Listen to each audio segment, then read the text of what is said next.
Bonsoir mes chers étudiants. Alors sans tarder, on va suivre les mêmes étapes que j'ai fait dans ma première séance. Toujours, je vais me baser sur l'examen de l'année dernière. En même temps, je vais vous faire la correction et en même temps, je suis en train de vous faire une révision totale de votre cours. Alors, nous avons vu dans la première séance la correction du question 1. Maintenant, on va voir la correction de question 2. Alors, la question 2, qu'est-ce qu'il nous donne ici?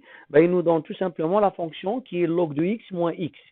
Et on vous demande ici, parmi les affirmations suivantes, laquelle elle est juste. Alors, si vous vous rappelez bien, dans la question numéro 1, on cherchait laquelle elle est fausse. Ce qui veut dire ici qu'il y a 3 réponses justes et une fausse. Par contre, dans la question numéro 2, on vous demande laquelle elle est juste. C'est-à-dire qu'il y a 3 réponses qui sont fausses et une qui est juste. Alors, la première réponse, c'est que le domaine de définition de f de x, c'est R. Alors, le domaine de définition de la fonction f de x, c'est R. Et bien sûr, tout le monde est d'accord avec moi. La fonction f de x, c'est égal à quoi? C'est égal à log de x moins x. Hein, okay. Alors, avant que je commence on va dire, à déterminer le domaine de définition, on va faire un petit rappel sur la fonction, tout simplement, la fonction log. On a vu hier, si vous vous rappelez très bien, une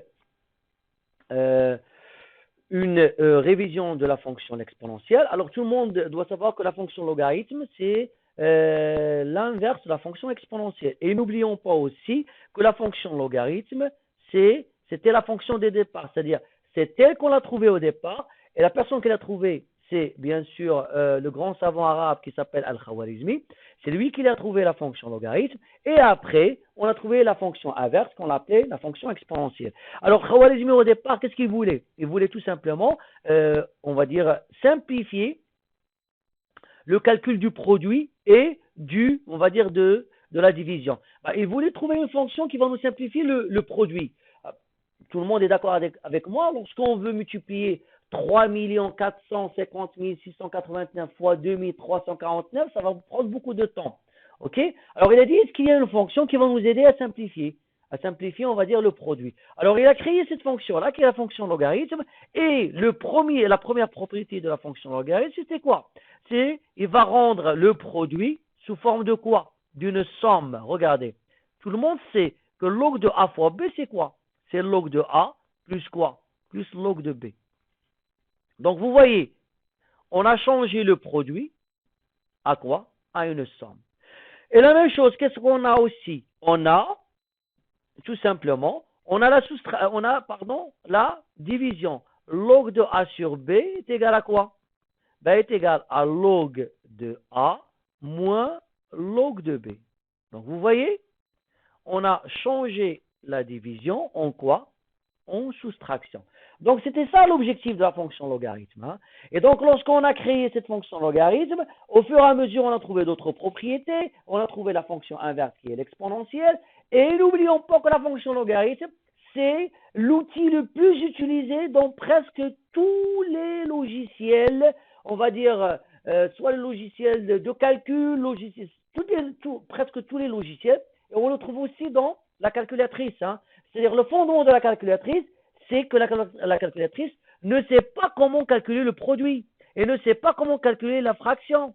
Alors, qu'est-ce qu'il fait? C'est grâce au logarithme, il la change en plus et en moins. La calculatrice connaît deux opérations qui sont quoi?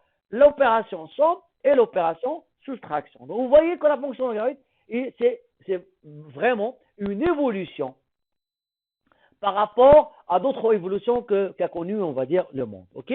Très bien. Alors, d'autres propriétés de la fonction logarithme, c'est que tout le monde sait que log de A à la puissance n est égal à n log de A.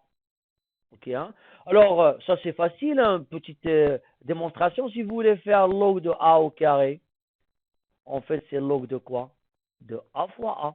On est d'accord? C'est ça A au carré. Eh bien, le produit log de A fois A, c'est quoi?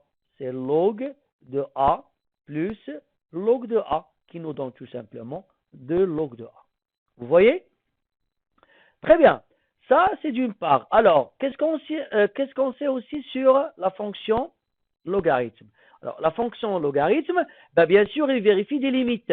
Alors, qu'est-ce qu'on a? On a tout simplement, avant de parler des limites, c'est quoi le domaine de définition de la fonction logarithme? La fonction logarithme de x, on va dire, son ensemble de départ, c'est quoi? C'est 0 plus l'infini. Il est défini que sur R3 plus. Et son image, c'est R. C'est-à-dire que je ne peux pas calculer log d'une valeur négative. Et même log au point 0 n'est pas défini. Vous allez voir que la limite quand x, il est défini en 0 plus. La limite quand x tend vers 0 plus de log de x est égale à moins l'infini. Et la limite quand x tend vers, bien sûr, plus l'infini, c'est plus l'infini. Aussi, on a log de 1 est égal à 0. Et on a aussi la log de E est égal à 1. Et n'oubliez pas, le E, je vous ai dit, dans l'autre, on va dire, série, ou l'autre part dans séance d'enregistrement, que le E, c'est à peu près 2,71. On est d'accord? Alors, pour log de 1 est égal à 0, hein, c'est facile pour comprendre log de 1 est égal à 0. Alors pourquoi? Ça vient du propriété, ça ne vient pas de n'importe quoi. Log de 1 est égal à 0 parce qu'on a la chose suivante. Log de 1, je peux l'écrire sur cette forme-là, sur la forme de log de 1 sur 1. Tout le monde est d'accord avec moi? Donc ça s'écrit sous la forme d'une fraction. Et bien log de 1 sur 1, c'est ce qu'on a dit, log de A sur B, c'est quoi? C'est log de A moins log de B. C'est log de 1 moins log de 1. On est d'accord? Ben, qui est égal à 0. Vous voyez pourquoi log de 1 est égal à 0? Ok? Alors ça, c'est quelques propriétés de la fonction logarithme. Alors il y a une autre propriété qui est quoi? C'est que la dérivée de log de x est égale à 1 sur x. Et la dérivée de l'exponentielle de x, c'est l'exponentielle de x. Plus que ça, la dérivée de log de f de x, log de f de x. Sa dérivée, c'est quoi? C'est f' de x sur f de x. Et la dérivée de l'exponentielle de f de x, c'est quoi? Ben, je descends le f, ça me donne f' de x fois l'exponentielle de f de x. Ok? Donc, c'est un petit rappel. Je suis en train de vous donner un petit rappel. Alors, en plus, qu'est-ce que je peux dire aussi de la fonction logarithme? La fonction logarithme, c'est une fonction qui est très, très utilisée, on va dire, dans le domaine d'économie, de gestion, on va dire management, marketing, tout ça. La fonction logarithme exponentielle sont des fonctions qui sont très utilisées. Donc, il faut, on va avoir tout simplement, avoir dans la tête, par cœur, toutes les propriétés de la fonction exponentielle, de la fonction logarithme. Alors, on a aussi la fonction logarithme, est une fonction qui est croissante. La même chose pour l'exponentielle de x, c'est une fonction qui est croissante. Sauf, c'est quoi la différence entre ces deux-là? C'est que la fonction exponentielle est la fonction la plus rapide. C'est la plus rapide. Il n'y a pas plus rapide que la fonction exponentielle. Et la fonction logarithme, c'est la fonction la plus lente. Donc, toutes les fonctions, la plus lente. Alors, toutes les fonctions qui sont croissantes, ils sont entre logarithme et l'exponentielle. Ce qui veut dire, pourquoi je vous ai donné ça? C'est que ça va nous aider, bien sûr, dans les limites. Et ça, on va le voir au fur et à mesure. Ok? Donc, ça, on va voir son application de ces deux propriétés dans les limites. Alors, on va, bien sûr, vérifier la première affirmation qui nous dit que le domaine de définition est égal à R. N'oublions pas que notre fonction, c'était quoi? Notre fonction f de x est égale à log de x moins x. Très bien. Alors, ce que je viens de vous donner, c'est quoi? C'est quoi le domaine de définition de la fonction logarithme? On a dit que le domaine de définition de la fonction logarithme, c'est là, son domaine de définition, c'est quoi? C'est 0 plus l'infini. Même si le domaine de définition de x, c'est R. Mais ici, on a la fonction log de x moins x. Alors, l'intersection entre ces deux-là, c'est-à-dire l'intersection entre ces deux-là, ça va en donner quoi? 0 plus l'infini. Alors, domaine de définition de cette fonction-là, c'est quoi? Domaine de définition de cette fonction-là, ça va être quoi? Ça va être l'intervalle 0 plus l'infini. Ce qui veut dire ici que l'affirmation A, elle est tout simplement fausse. Nous, on cherche quoi? On cherche l'affirmation juste. Alors, A, elle est fausse. Très bien. Alors, si l'affirmation A, elle est fausse, on va passer maintenant à l'affirmation B. Alors, qu'est-ce qu'il nous dit l'affirmation B? L'affirmation B, tout simplement, il nous dit la chose suivante, c'est que la limite quand x tend vers plus l'infini de f de x est égale à quoi? Est égale à moins l'infini. Okay? La limite quand x tend vers plus l'infini de la fonction f est égale à moins l'infini. Alors, on va la vérifier. Hein? Donc, on va revenir à notre page. Je vais prendre, bien sûr, ici, une autre page vide. Donc, on veut vérifier, est-ce que la limite de f de x, quand x tend vers plus l'infini, est égale à quoi? Est égale tout simplement à moins l'infini. Hein? C'est ça ce qu'on veut vérifier. Très bien. Alors, on veut vérifier, donc je remplace f de x par sa valeur, qui est quoi? Qui est log de x moins x. Vous êtes d'accord avec moi? Très bien. Alors, ça, c'est un petit peu difficile. Hein? Lorsqu'on a une somme, lorsqu'on a une soustraction, on cherche la limite quand x tend vers plus l'infini, on va tomber sur, on va dire tout simplement, on va dire sur une situation qui est délicate.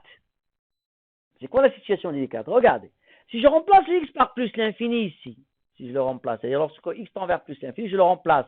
Alors, toute la fonction log de x converge vers quoi? Vers plus l'infini. Parce qu'on vient de le dire. Parmi les propriétés de la fonction logarithme, c'est quoi? C'est que la limite quand x tend vers plus l'infini de log de x est égale à plus l'infini.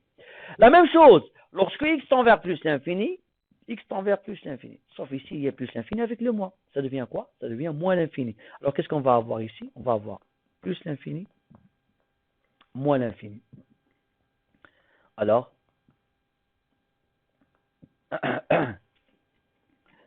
c'est une forme indéterminée. OK? Alors, c'est quoi les formes indéterminées ici? Tout le monde sait que c'est une forme indéterminée. Les formes indéterminées qu'on a ici, hein, alors plus l'infini moins l'infini, je ne peux pas la calculer. Alors, il y a d'autres formes. Hein. Il y a par exemple 0 sur 0. Il y a aussi l'infini sur l'infini. OK? Alors, bien sûr, 0 sur 0 et l'infini sur l'infini, c'est la même chose. Hein? Alors, et vous allez me dire qu'il y a une quatrième forme qui est 0 fois l'infini. Bah, 0 fois l'infini, ça vient de celle-là. Pourquoi? Parce qu'on a l'infini sur l'infini est égal à l'infini fois 1 sur l'infini. On est d'accord? Combien ça vaut 1 sur l'infini? Bah, est égal à 0. Ça nous donne l'infini fois 0. Hein? Donc, on a 4 formes indéterminées. La plus difficile, c'est celle-là. C'est plus l'infini moins l'infini. Je vous l'avoue, c'est la plus difficile. Okay, hein? Alors, maintenant, il faut qu'on change. On trouve une façon. C'est-à-dire, on va essayer d'écrire log de x moins x sous forme d'un produit qui va nous faciliter la vie. Alors, comment on va faire? Hein? Alors, vous allez me suivre. Alors, je prends la fonction 1, toujours, je cherche la limite quand x tend vers plus l'infini de log de x moins x. Hein? Alors, regardez comment je vais faire. Je vais tout simplement l'écrire sous cette forme-là. Regardez, c'est la limite quand x tend vers plus l'infini. Et je vais mettre le x en facteur commun. Je vais faire x facteur de quoi? Le facteur de log de x sur x. Vous êtes d'accord avec moi? Hein, j'ai rien fait. Et moins 1. J'ai mis x en facteur. OK? Très bien. Alors, quand x tend vers plus l'infini, celle-là, ça s'en va vers quoi? Vers plus l'infini. On est d'accord? Très bien. Alors, maintenant, ce qui nous intéresse, c'est ça. On va la calculer toute seule. Alors, je vais calculer la limite quand x tend vers plus l'infini de log de x sur x. Alors, je vais vous donner une petite astuce qui va vous faciliter la vie. Alors, en fait, si je remplace le numérateur, ça devient plus l'infini, et le dénominateur, ça devient plus l'infini. En fait, c'est une forme indéterminée, on est d'accord. Mais non. Qu'est-ce qu'on va dire ici? Qu'est-ce que je vous ai dit tout à l'heure? Je vous ai dit tout simplement que la fonction de logarithme, c'est la fonction la plus lente. Ça veut dire quoi la plus lente? C'est-à-dire qu'il atteint plus l'infini, dont on va dire il va prendre beaucoup de temps pour atteindre plus l'infini. Par contre, x, il va atteindre plus l'infini plus rapide que la fonction logarithme. OK? Alors, vous imaginez le temps ici. Alors, le x, il va atteindre plus l'infini avant que le logarithme atteigne plus l'infini. Vous comprenez maintenant? Donc la fonction logarithme, je vais la négliger par rapport à x. Alors ici, qu'est-ce qu'on va dire? On va dire que le x, c'est lui qui va gagner par rapport à la fonction logarithme. C'est comme si on a ici, puisque c'est lui qui va gagner le x, c'est comme si on a ici 1 sur plus l'infini.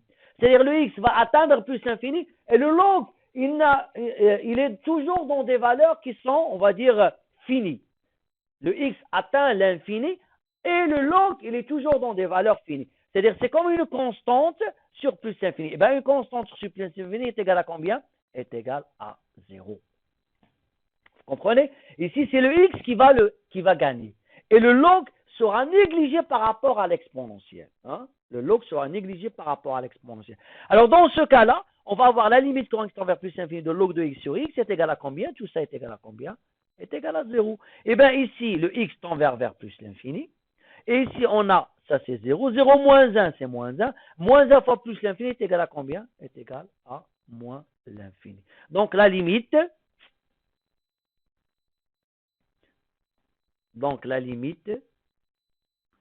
quand x, je vais la réécrire une deuxième fois. On a écrit comme ça, log de x sur x moins 1, on est d'accord? Alors, on a dit que celle-là, c'est le x qui le remporte, donc on va avoir une constante sur plus l'infini, c'est 0.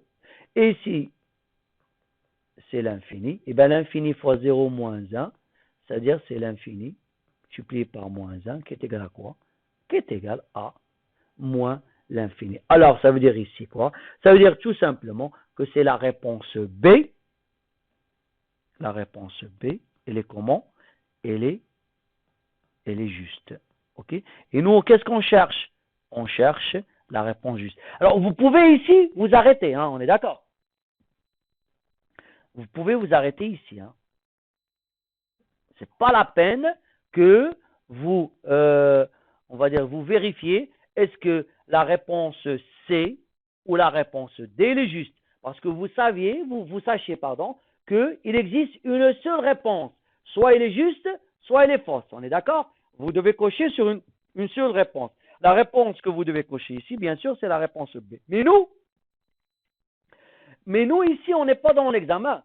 Ici, on est en train de comprendre, de réviser. Donc, il faut que je continue. On va essayer de comprendre pourquoi C, c'est pas juste, c'est que D n'est pas juste. Alors, on va voir, est-ce que C, c'est quoi C? C'est que 1 est un minimum local. Alors, on va vérifier, est-ce que 1 n'est pas un minimum local? Alors, très bien, je reviens. Alors, on cherche bien sûr ici que 1 est un minimum local. Donc, c'est ça la question. Hein? On est d'accord? Mais bien sûr, on va démontrer que 1 n'est pas un minimum. Alors, comment on va faire? Alors, qu'est-ce qu'on cherche ici? On cherche l'optimisation. Ce qu'on appelle, nous, c'est l'optimisation. OK? L'optimisation. Alors, comment on cherche les optimums? C'est quoi l'optimisation? L'optimisation, c'est on est en train de soit de maximiser ou bien de minimiser. Alors, c'est quoi les étapes pour faire l'optimisation? Alors, on a deux étapes. La première étape, c'est quoi? C'est-à-dire, lorsqu'on a f de x, je calcule sa dérivée première, f' de x. La dérivée f', qu'est-ce qu'il nous donne? Il nous donne deux choses. Il nous donne le sens de variation. C'est quoi le sens de variation? C'est-à-dire, est-ce que la fonction, elle est croissante ou bien décroissante? Il nous donne le sens de variation. Et ici, il nous donne quoi? Il nous donne ce qu'on appelle les candidats à l'optimalité. Les candidats à l'optimalité. C'est quoi les candidats à l'optimalité? C'est-à-dire les candidats qui pourront être soit un max, soit un min, ou bien ni un max, ni un min. Okay, hein? Alors, par abréviation, on les écrit sous la forme de C point au point. Alors, la dérivée première nous donne deux informations. Sens de variation et candidat à l'optimalité. Alors, comment on détermine le sens de variation? Sens de variation. Alors, si f' de x est strictement positif, supérieur ou égal à 0, on ne va pas prendre strictement positif, ça veut dire que la fonction f de x, elle est comment? Elle est croissante. Et si f' de x il est inférieur ou égal à 0, ça veut dire que f de x, il est comment? Il est décroissant. Vous voyez, d'après le signe de la fonction, de la dérivée, je peux dire est-ce que la fonction f elle est croissante ou bien décroissante. La dernière, si f' de x est égal à 0, ça veut dire que la fonction elle est comment? Est constante. Il ne change pas. Okay? Elle est constante. Donc vous avez vu que la dérivée première nous donne sens de variation et sens de variation. Alors pour le candidat à l'optimalité, on prend une nouvelle page. Alors, candidat à l'optimalité, comment on le détermine? Le candidat à l'optimalité, comment on le détermine? C'est facile. Alors, je prends la fonction f' de x et je cherche quand elle s'annule. OK? Les x qui vérifient tel que f' de x est égal à 0, ce sont les candidats à l'optimalité. OK? Deuxièmement, la deuxième étape, ça c'est la première étape. On a déterminé le candidat à l'optimalité. Maintenant, on va passer à la deuxième étape. La deuxième étape, c'est quoi? C'est la dérivée seconde. On calcule la dérivée seconde. Lorsqu'on calcule la dérivée seconde nous donne deux informations. Il nous donne tout simplement, il va nous parler de la concavité et convexité de la fonction. Alors, concave ou convexe, hein, ok. Et f second, il pourrait nous donner ici, bien sûr, la nature des candidats à l'optimalité. Alors, ça veut dire quoi la nature des candidats à l'optimalité? C'est-à-dire, soit le candidat à l'optimalité, c'est un max, ou bien c'est un min, ou bien, on va dire tout simplement, c'est un point d'inflexion. Point d'inflexion. OK? Alors, on va comprendre chaque chose à part. OK? Alors, très bien. Donc, je prends une nouvelle page. Alors, on va parler que f seconde nous donne les informations de concavité et convexité. Alors, comment? Si f seconde de x, il est strictement positif. Alors, dans ce cas-là, on dit que la fonction f de x, elle est comment?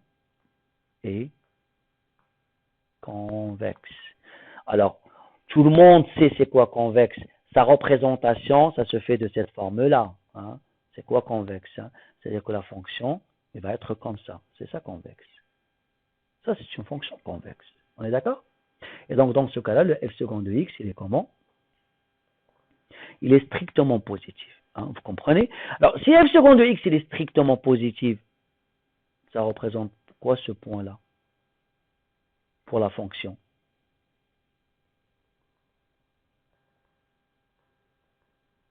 Ça représente quoi? Ben, ça représente tout simplement le minimum. Parce que c'est le plus petit point. Vous avez vu? Très bien. Alors maintenant, si f second de x est strictement négatif, ça donc f de x, il est comment? Et concave. Alors dans ce cas-là, regardez la représentation. C'est comment? Il est comme ça. Pardon.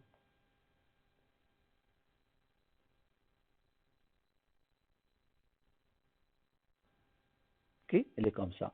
Et donc, ce point-là qui se trouve là, il représente quoi? Il représente bien sûr le maximum, parce que c'est le plus grand point, hein, on est d'accord? Il représente le maximum. Ok?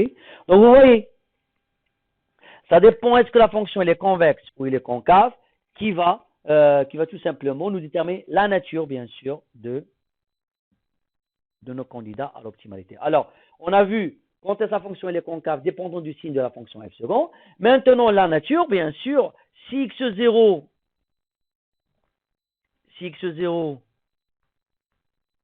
est un candidat à l'optimalité, et si on a f second de x0, il est comment?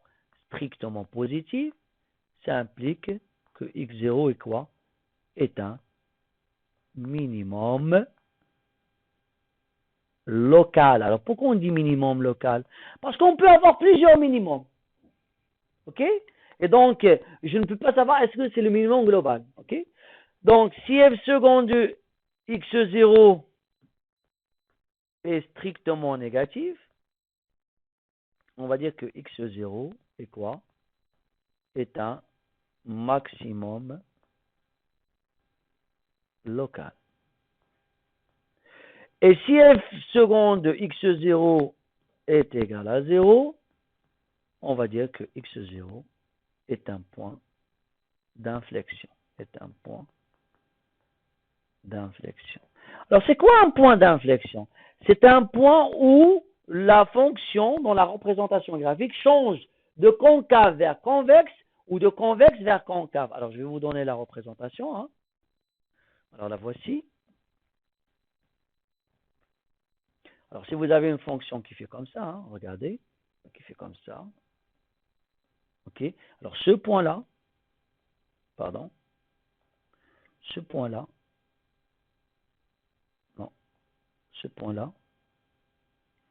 c'est un point d'inflexion. Alors, ici, ma fonction, elle est comment? Ici, c'est une fonction qui est concave. Et ici, la fonction, elle est comment? Il est convexe. Et il a changé, on va dire, de convexe vers concave à ce point-là. Ou l'inverse, on peut avoir comme ça, c'est-à-dire, on peut avoir et ce point-là, ça va être tout simplement, c'est le point d'inflexion, celui-là, parce que ici, la fonction était comment? Il est comment ici? Il est concave. Et ici, il est comment? Il est convexe.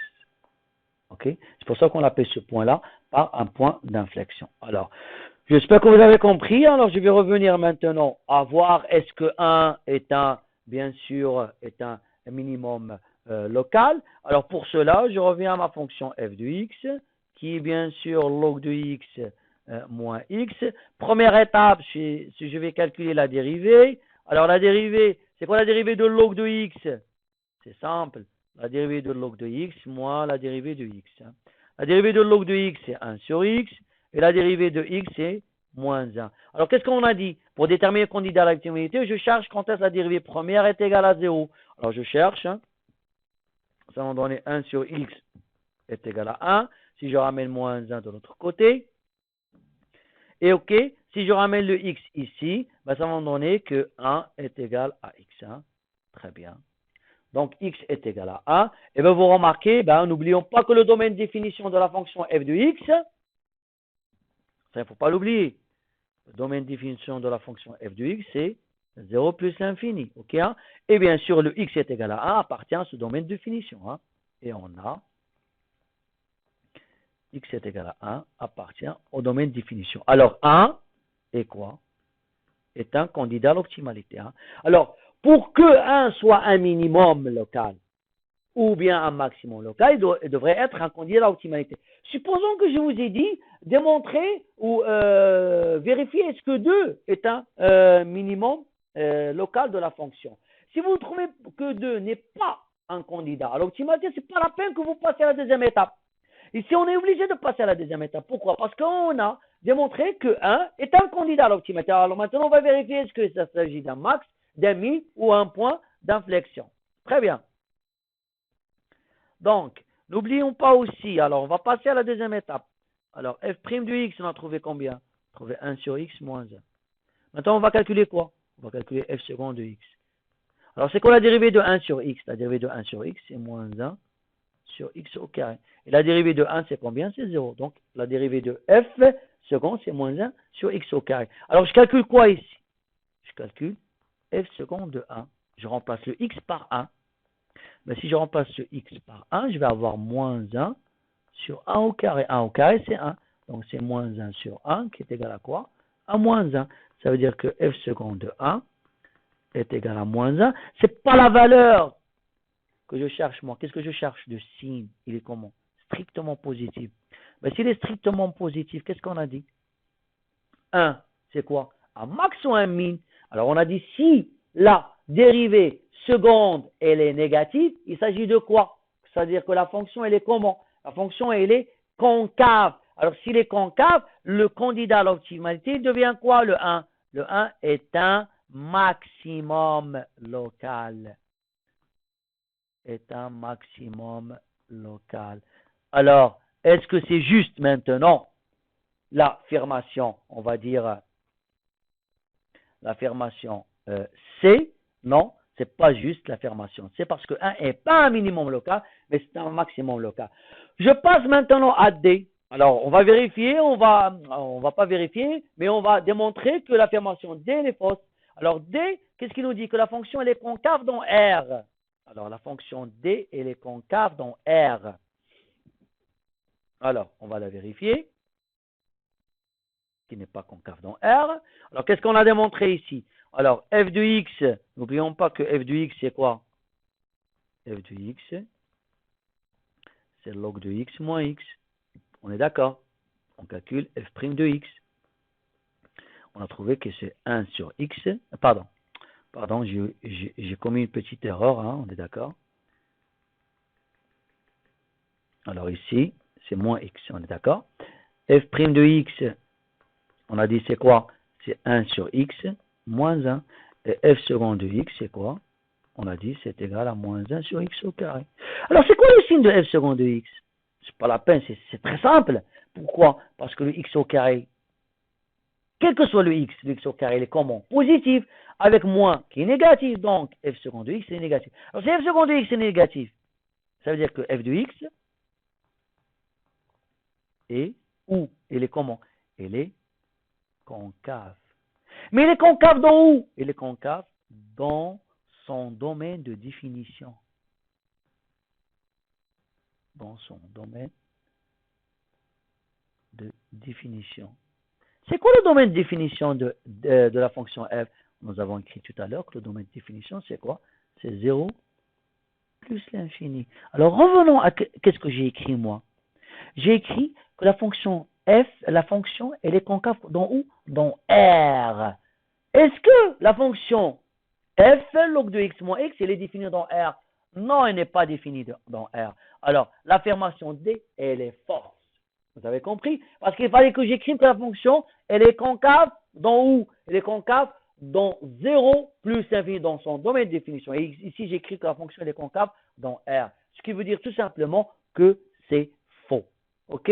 Donc, vous avez vu, à partir de la question 2, on a vu beaucoup de choses. On a vu la fonction logarithme, on a vu l'optimisation, on a vu, on va dire, la limite, on a vu aussi comment on dit que la fonction elle est concave et convexe. Donc vous voyez, c'est un rappel qui va vous aider à comprendre beaucoup de choses. Hein. Alors j'espère aussi que vous avez compris toutes les explications que j'ai fait dans cette séance-là. Et donc, je vais m'arrêter ici et on se revoit, Inch'Allah, à la prochaine dans d'autres séances.